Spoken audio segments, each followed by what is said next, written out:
समुद्र की लड़ाई है। सबसे पहले मैं आपसे प्रश्न करना चाहता हूं, क्या आपको खाना है कराची का हलवा? बच्चों को नहीं खाना। नहीं खा लेंगे, छीन लेके आएंगे। पिछली बार हमने गोले बरसाए थे कराची पे, इस बार आपको हम नाश्ता कराएंगे कराची के हलवे का। और इसके लिए और इसके लिए ये त्रिशूल का है जलवा जो सर क्रिक पर हो रहा है। यहां से शुरुआत करता हूं मैं एम्फीबियस असॉल्ट ऑपरेशंस की। विश्व की सबसे खतरनाक, सबसे कॉम्प्लेक्स और सबसे रिस्की ऑपरेशन जो आर्मी, नेवी, एयरफोर्स एक साथ जुट होकर करती है वो एम्फीबियस ऑपरेशंस माना जाता है। बलूचिस्तान इस समय तैयार है आजादी के लिए और आजादी के लिए लड़ रहा है। अगर हमारी फौज वहां लैंड करती है, अगर कोई भी वॉर होता है आगे, तो बलूचिस्तान भी आजाद हो जाएगा और साथ में आजाद होगा पख्तूनख्वा। जी देखिए, मुनीर के गलियारों में मामला संगीन होगा, मुनीर के गलियारों में मामला संगीन होगा और पाकिस्तान पूरा गमगीन होगा। अगर ये लड़ाई हुई तो काली रात के बाद अगले दिन सर क्रिक का पानी कम नमकीन होगा। 300-400 किलोमीटर में सैनिटाइज कर दिया एरिया को, कोई परिंदा भी पर नहीं मर सकता। पाकिस्तान ने भी कह दिया कि वो भी फायरिंग एक्सरसाइज करेंगे। 2 दिन पहले मैम उन्होंने किया है। हाँ। उनको डर है कि 2 दिन पहले हम उनके एरिया में जाके सूंघेंगे कि उनकी डिप्लॉयमेंट कैसे हो रही है, इसलिए उन्होंने 29 और 30 को किया और आज से एक्सरसाइज 31 से शुरू हुई है। उन्होंने पहले किया था 28,000 फीट तक का ऊपर और अपने एरिया में। तो वो उनको डर है कि हमारे P-8 एयरक्राफ्ट, हमारे सर्वेलेंस एयरक्राफ्ट, AW एयरक्राफ्ट जाके सूंघेंगे, स्मेल करेंगे और ये देखेंगे कि ये कैसे काउंटर ऑफेंसिव पोस्चरिंग कर रहे हैं हमारे एक्सरसाइज का, इसलिए उन्होंने पहले किया है। और एक बार जब एक्सरसाइज शुरू हो गई तो सब सतर्क हो जाते हैं।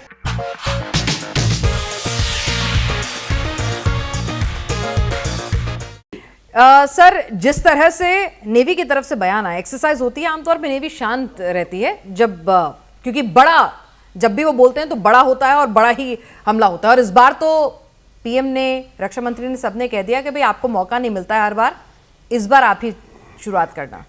पाकिस्तान में नेवी को लेकर बहुत पैनिक है। हम एक्सरसाइज कर रहे हैं तो वहां पर अब उन्होंने भी फायरिंग के लिए नोटिस इशू कर दिया है। क्या चल रहा है समंदर में? धन्यवाद पिना जी, जय हिंद, शनो वरुणा। समुद्र की लड़ाई है। सबसे पहले मैं आपसे प्रश्न करना चाहता हूं, क्या आपको खाना है कराची का हलवा? बच्चों को नहीं खाना। नहीं खा लेंगे, छीन लेके आएंगे। पिछली बार हमने गोले बरसाए थे कराची पे, इस बार आपको हम नाश्ता कराएंगे कराची के हलवे का। और इसके लिए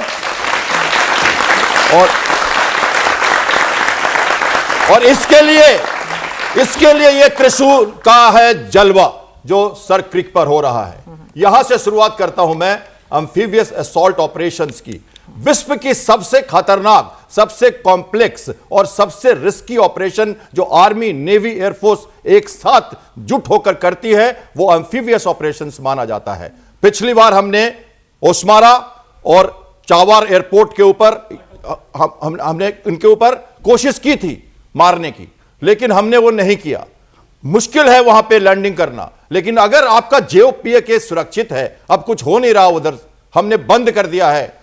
खैबर पख्तूनख्वा में क्या हो रहा है देख रहे हो आप, बलूचिस्तान में क्या हो रहा देख रहे हो आप, तो बचा तो अब सिंध का ही एरिया है ना, यहीं से तो रास्ता जाता है। हमारे राजनाथ सिंह ने कह दिया कि कराची का रास्ता अब रन ऑफ कच्छ से जाता है, इसलिए यहां पे यह बात आ रही है। 40,000 से ज्यादा सैनिक, 40 से ज्यादा एयरक्राफ्ट, 25 से ज्यादा फाइटर हमारे शिप्स, विक्रमादित्य और विक्रांत नहीं, INS जलस्वा जो लैंडिंग प्लेटफॉर्म डॉक है जिसके ऊपर शिप, एयरक्राफ्ट, UAV और अंदर टैंक घुसे हुए हैं वो, और उसके साथ एरावत, शार्दुल, मगर, ये जो हमारे लैंडिंग क्राफ्ट शिप्स है ये अटैक करेंगे। मरीन कमांडो के साथ शुरुआत 1 साल पहले से शुरुआत की जाती है कॉम्प्लेक्स लैंडिंग की। नॉर्मंडी में हुआ था, कभी अभी हुआ नहीं है, अगर हुआ तो सौराष्ट्र पर हो रहा है आज, और उसके लिए लीड सर्विस नेवी है। इसके एक्सरसाइज में सबसे पहले नेवी लीड करेगी और यूनिफाइड कमांड में ये लड़ाई लड़ी जाती है। जब लैंडिंग होती है एम्फीबियस तो आर्मी और एयरफोर्स नेवी को सपोर्ट करती है और नेवी लीड सर्विस में चलती है। वो हम करेंगे सबसे पहले, उसके बाद 40,000 ट्रुप्स का समन्वय होगा और फिर हम सर क्रिक को देखेंगे। एक सर, लाइन वाइस जी कह दूं मैं हाँ, 2 सेकंड के लिए पिनाक जी। देखिए, मुनीर के गलियारों में मामला संगीन होगा, मुनीर के गलियारों में मामला संगीन होगा और पाकिस्तान पूरा गमगीन होगा। अगर ये लड़ाई हुई तो काली रात के बाद अगले दिन सर क्रिक का पानी कम नमकीन होगा। तो नेवी की तरफ से वाइस चीफ कह रहे हैं कि ऑपरेशन सिंदूर चल रहा है, हम डिप्लॉयड और रेडी हैं। बिल्कुल, इसको कैसे इंटरप्रेट करेंगे आप? सी लिफ्ट कैपेबिलिटी और रैपिड डिप्लॉयमेंट जो फोर्स है वो सिर्फ मतलब हम युद्ध के लिए रेडी हैं। अगर एक आम आदमी समझे कि भाई जब हमारे इतने बड़े उच्च अधिकारी कह रहे हैं कि हम डिप्लॉयड हैं, भाई डिप्लॉयड तो हमेशा ही रहते हैं, तो डिप्लॉयड और रेडी है मतलब कि भाई हम एकदम लाइन पे खड़े हैं, जैसे ही हमें कहा जाएगा विल अटैक।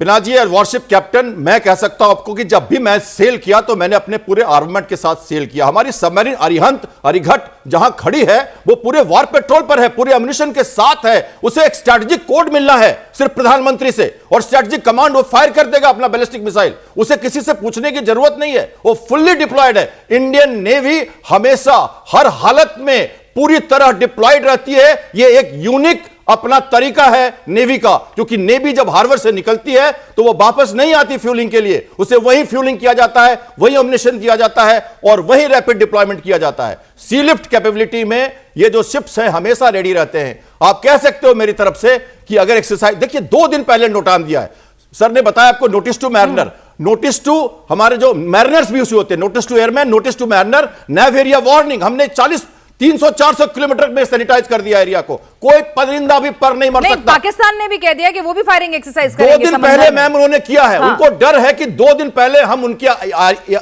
एरिया में जाके सूंघेंगे कि उनकी डिप्लॉयमेंट कैसे हो रही है, इसलिए उन्होंने 29 और 30 को किया और आज से एक्सरसाइज 31 से शुरू हुई है। उन्होंने पहले किया था 28,000 फीट तक का ऊपर और अपने एरिया में, तो वो उनको डर है कि हमारे P-8 एयरक्राफ्ट, हमारे सर्वेलेंस एयरक्राफ्ट, AW एयरक्राफ्ट जाके सूंघेंगे, स्मेल करेंगे और ये देखेंगे कि ये कैसे काउंटर ऑफेंसिव पोस्चरिंग कर रहे हैं हमारे एक्सरसाइज का, इसलिए उन्होंने पहले किया है। और एक बार जब एक्सरसाइज शुरू हो गई तो सब सतर्क हो जाते हैं, इसलिए अब पाकिस्तान भी सतर्क है। बहावलपुर का जो उनका जो डिवीजन है वो डिप्लॉय कर दिया गया है। अग्निबाज हमारा आर्मी का जो डिवीजन है वो भी डिप्लॉय कर दिया गया है। तो दोनों तरफ से तैयारी है। अब ये मरीन कमांडोज पहला wave, softening of beach, MiG-29 का softening of beach attack, beach head बनाना, लैंडिंग ट्रूप्स को डालना और उनको आर्मी के साथ तैयारी करना। पूरी ये तैयारी है, हमारी हर अस्त्र शस्त्र के साथ। पाकिस्तान की तरफ से भी naval navigational warning firing exercise के लिए हमारी एयर एक्सरसाइज को देखते हुए उन्होंने जारी कर दी है। अपने नाम रखा है हमारे एक्सरसाइज का त्रिशूल। देखिए त्रिशूल में पहला जो धार है वो क्रिएशन का है, हमने पाकिस्तान क्रिएट किया है। दूसरा जो धार है उसको नर्चर करने का, ब्रह्मा का, हमने 70, 72, 75 साल तक उसको नर्चर किया है। और तीसरा जो धार है उसका डिस्ट्रक्शन का, अब वो मुद्दा है, तो इसीलिए हम त्रिशूल से आ रहे हैं। अब वो जगह है, वो समय है कि उनको धार दें। कुछ इंटरनेशनल प्रश्न आए आपके चाइना के संदर्भ में, अफगानिस्तान और बगारम बेस के संदर्भ में। देखिए आयान से हम जब तजिकिस्तान से वापस आ गए हैं, हमें एक जगह चाहिए और ये न्यूज आ रही है निकल के कि अमेरिका भी उस बेस के पीछे लगा हुआ है और भारत पूरी तरह से लगा हुआ है। आज जो संबंध है हमारी टेक्निकल टीम ऑलरेडी उधर है। हमें वो सब करने की जरूरत नहीं है जो हम दूसरे देश से निकाल रहे हैं। वो सारा साजो सामान, हमारे एयरक्राफ्ट, हमारा रनवे का पूरा जो भी व्यवस्था है वो सब वहां चली जाएगी। हमें वो मिलेगा तो हमें उसकी जरूरत है। देखिए पाकिस्तान एक टोला है हमारा, ध्यान से समझिए, पाकिस्तान एक टोला है और अफगानिस्तान एक राज्य है, सांस्कृतिक विसारत है, कांधार से चला है हमारा रिलेशन। वो एक राजा है और हम एक राजा है, हम दोनों हमेशा साथ रहेंगे। ये तो टोला है, निपट लेंगे इससे हम कभी भी, तो इसको ध्यान में रखिए। और तीसरी बात मैं आपको कहूं, पहली बार भारत ने, मैं मरीन कमांडो पायलट हूं और नलिया में कई दिनों तक रह चुका हूं, चप्पे चप्पे जखाओ और रन ऑफ कक्ष से परिचित हूं। आज तक हमने कभी, हमारे सारे जो एम्फीबियस शिप्स हैं ईस्टर्न कमांड में रहते हैं अंडमान निकोबार के लिए, पहली बार हम सौराष्ट्र कोस्ट पर इतनी बड़ी लैंडिंग कर रहे हैं। यह बहुत बड़ी बात है, कोई भी देश लैंडिंग नहीं करता, बहुत रिस्की ऑपरेशन होता है, जान जाने का खतरा। और मैं बताऊं आपको, एडवांटेज पाकिस्तान के पास है, पाकिस्तान के पास, मैं वही बता रहा था, मैं बताऊं आपको पाकिस्तान के पास बहुत बड़ा एडवांटेज है। वो पूरी तरह से वहां सतर्क है उनका सर्किट के आगे जो आधा भाग है 3600 स्क्वायर किलोमीटर का एरिया जो है, अगर हमें मिला तो ईजेड एक्सटेंड होगा अरबियन सी लेकिन में। सर यही बात इसलिए- तो कही थी राजनाथ सिंह जी ने। जी बिल्कुल मैं इसी की बात कर रहा हूं। भूगोल बदल देंगे हम। यही मैं कह रहा बदल हूं, देंगे। कराची से रास्ता जाएगा, भूगोल बदलेंगे। कुछ 3600 स्क्वायर किलोमीटर का खनिज, पानी, तेल जो बीच में से कहते हैं वो कहते हैं आप हमारे गुजरात कोस्ट में उसको ला दो, तो इतना बड़ा नुकसान होगा हमारा। भूगोल बदलने का वक्त आ गया सर। बिल्कुल एक समय आता है जब आपको लगता है कि एक कांटा जो आपके अंदर छुपा हुआ है बहुत सालों से, तो उसको निकालना है क्योंकि वो नासूर बन चुका है, तो उसको निकालने का यही समय है, यही समय सही समय है और हमें करना है ये, और हम करेंगे। और आपको मैं बता रहा हूं छोटी सी बात, अभी हमारी नेवी इतनी स्ट्रांग है, आर्मी इतनी स्ट्रांग है, एयरफोर्स इतनी स्ट्रांग है, अगर नेवी एम्फीबियस ऑपरेशंस यानी कि लेके जाती है आर्मी के जवानों को, आर्मी के टैंक्स को, आर्मी के व्हीकल्स को और ड्रॉप करती है बीच पे बलूचिस्तान के अंदर। बलूचिस्तान इस समय तैयार है आजादी के लिए और आजादी के लिए लड़ रहा है। अगर हमारी फौज वहां लैंड करती है, अगर कोई भी वॉर होता है आगे, तो बलूचिस्तान भी आजाद हो जाएगा और साथ में आजाद होगा पख्तूनख्वा। कहते हैं सूरा को पहचानिए जो लड़े दीन के हित, पुरजा पुरजा कट मरे कबो ना छाड़ो खेत। यही हमारे महाराजा रंजीत सिंह ने खदेड़ा था जमन शाह को, लेके गए थे अमृतसर से लाहौर, लाहौर से पेशावर और पेशावर से खैबर पास। और जो उनकी लड़ाई हुई थी, अंतिम लड़ाई पेशावर के पास नौशेरा एरिया के अंदर, खुद महाराजा रंजीत सिंह थोड़े से बॉडीगार्ड्स के साथ गए थे और उन्होंने विजय प्राप्त की थी। और उसके बाद से जब तक महाराजा रंजीत सिंह थे या हमारे जनरल्स थे आर्मी के, तब तक किसी की हिम्मत नहीं थी, कोई भी पठान की हिम्मत नहीं थी कि वो भारत के अंदर आ सके।